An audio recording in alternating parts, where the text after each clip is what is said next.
I think in part it's already happened. And, most people don't know that George Papandreou, the exiting PM, went to Harvard with Antonis Samaras, and they roomed together. And so they're very good friends. And Samaras left the party which is led by Papandreou, called PASOK. And now they've made a deal between the two of them that they're bringing in Lucas Papademos. Yep. Well, I'm not going to go into the details, but there's a few things that stand out. Number one, he joined the Bank of Greece in 1985 when Andres Papandreou, the father of George, who was probably one of the greatest crooks of all time, and a communist to boot, he was in office then. Secondly, this man is a member of the Bilderberger Group and the Trilateral Commission. And I don't know that Samaras is, but I also know that Papandreou is. And there's about 50 members of the Bilderberger Group in Greece, most of them fabulously wealthy, and they don't pay taxes. I think that they've sent him in there, and he's got to be one of their top people in the Trilateral Commission to destroy the country. That's why he's in there. And the other two guys know it. And how involved Samaras is, we'll find out in time. The country is ripe for revolution, a military takeover, and that's the best thing that can happen to them. Oh, it happened. A military coup happened in Greece, decades ago. 1974. 1974, yeah. They were in power for 2 years. Oh, yeah, I mean, it's very possible. And then they turned it back over, and the guys went around and did the same thing all over again. Oh, boy. This is so replete in history. I mean, you can go back as far as we get the written word, and you'll find out about governments just like this one, just like all the governments are today. They've almost all, always been that way. So what do we expect? Oh, they really have. I mentioned in an article I'm working on today, I mentioned Lucas Papademos. I believe he was named yesterday. The one thing I spotted, he's a former ECB vice president, of European Central Bank, and you know a lot more about him. Right under Trichet for years. Right under Trichet, and Trichet is gone. Who's the guy who replaced Trichet? An Italian. Draghi. Well, I'm sure we'll hear more about him. Who is this other man you mentioned? He used to work for Goldman Sachs, I'll tell you right now. I know him intimately. I mean, these people, it's a cult, and it's like musical chairs. They just keep on changing positions. It's laughable. They change positions, but they don't change the policies. The policies are still wrecking the country and wrecking the people. And I mean, there's a breaking point on this, Bob. You simply can't keep doing this forever. And you've written, and I like to quote you every now and then in my articles. I wrote one a couple of days ago after the Cannes summit, the G20 summit, and I called it Kicking the Con Down the Road. And that's good. They meet and they talk. No, you got to have a Kicking the Con Down the beach. And I'll tell you why. They got one of the crummiest beaches in the world there. They got all these round black stones on the beach. And if you put a blanket down and sit down, you get a tired, sore bum after about 20 minutes. Oh, I thought Cannes was a luxury place where everything was. Well, the hotels are. You get down the road to Monaco, Cap Antibes, and that's where the action is. Cap Antibes, and I know the area very well. I spent a lot of time there. It's very beautiful, and you go back into Provence. It's one of the prettiest places in the world. I've never been there. The idea of a warmer place than Chicago this time of year, as we head into the colder months, sounds very lovely to me, Bob. But unfortunately, I have to stay in Chicago. Well, I want to stay in Chicago. There's a lot more than weather on my mind. But it's cold and rainy in Cannes this time of year.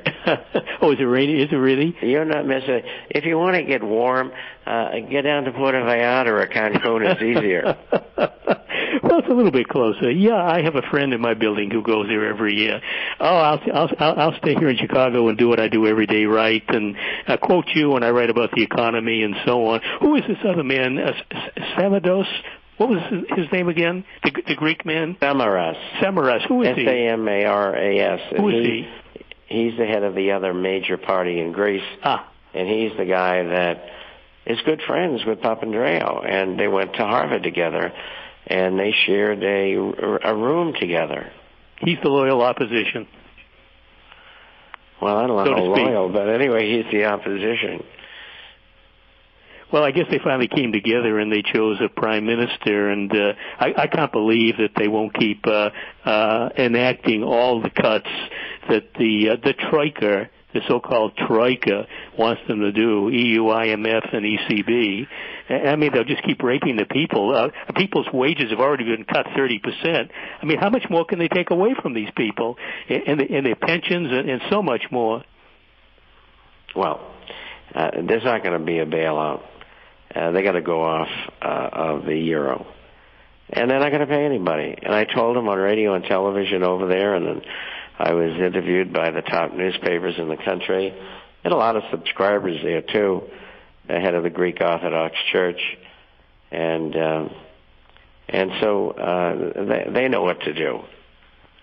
And they'll do it sooner or later. They just got to get these guys out of the way. And that's why the Trilateral Commission sent in this hatchet man, Papademos. They want to destroy the country and grab everything. That's what this exercise was all about. I could see it in 2007. It was 4 years ago what they were lining this up for. Let me just go back and see if I understand what you're saying. First, rape and destroy the country, steal everything that of value that they want at cut rate prices the way they usually do it, and after there really is nothing else left in the country to ravage, drop it out of the Eurozone? And turn around and go back in and try to buy anything you can get your hands on for 10 cents on the dollar. Oh, the Parthenon will have a for sale sign on it. I think you'll see the great people die to a person if they try to sell the Parthenon. I wouldn't put anything past these people. I mean, it really is amazing because the Parthenon is a great symbol of the country. Nothing that directly affects the lives of the people, their economic well-being, but who knows what could, I mean, anything could be a spark, Bob, that could really get them completely going over the edge. And, I mean, something, if it isn't the Parthenon, it could be something else. But I can't believe that Greece will not drop out of the Eurozone. I guess it's just a matter of when. One question I wanted to ask you was, what do you think China will do? Will they kick in money? And if so, how much? And what do you think they'll want in return? Well, I think they want a great deal, and I don't think they're going to put any money in. Let me tell you what Max Kaiser said on his program that I heard. I don't know when he taped it, but I heard it earlier today. He said he thinks that China will kick in money, but what they will want in return is, he was talking about Italy, not Greece. To help bail out Italy, Italy has so many thousands of tons of gold. China will want their money exchanged for Italy's gold. What do you think of that idea? Well, I heard him say that, and I wrote in, I guess it's the next issue. I can't keep track of them. But anyway, look, let's go back about 6 or 7, 8, 9, 10 years ago.